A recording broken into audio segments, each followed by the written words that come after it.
Bonjour à tous, c'est Geoffrey, j'espère que vous allez bien. Donc dans cette vidéo, on va voir pourquoi se protéger par le biais d'un compte offshore en Asie. Donc la première chose qui est vraiment importante à prendre en compte, c'est que si vous possédez votre argent en Europe, donc que ce soit en Belgique, en France, au Luxembourg ou en Allemagne, ben vous possédez toujours cette monnaie fiduciaire qui est l'euro.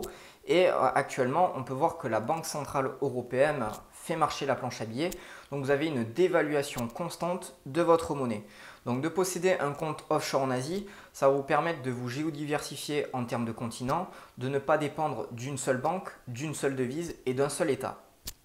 Alors pourquoi se tourner vers l'Asie? Alors on peut voir qu'actuellement en Asie, il y a certains pays dont par exemple on peut voir la Chine et la Russie qui sont en train tout simplement de faire des stocks massifs d'or. Pourquoi cela? Mais tout simplement qu'ils souhaitent se dédollariser, donc c'est-à-dire ne plus dépendre d'aucun État, devenir souverain.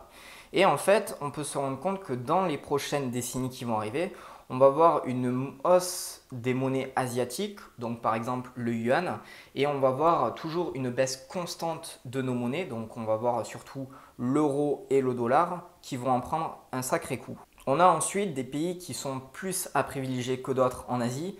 On a par exemple Singapour. Donc Singapour, pour ceux qui ne connaissent pas, c'est un peu considéré comme la Suisse de l'Asie. Donc c'est-à-dire que tout simplement, les banques sont très solvables. Donc vous pouvez vérifier par vous-même par le biais des CDS. Donc c'est un endroit que je peux préconiser lorsqu'on a un patrimoine assez élevé pour géodiversifier son patrimoine.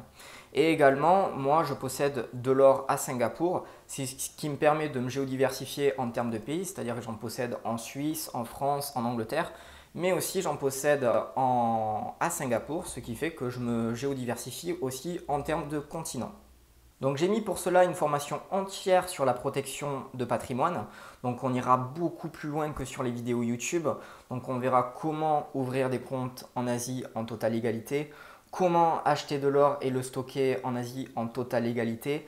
Et on verra d'autres choses pour protéger son patrimoine, que ce soit en Europe ou en Asie. Donc si vous êtes intéressé, il suffit simplement de cliquer sur le lien qui est en dessous de la vidéo.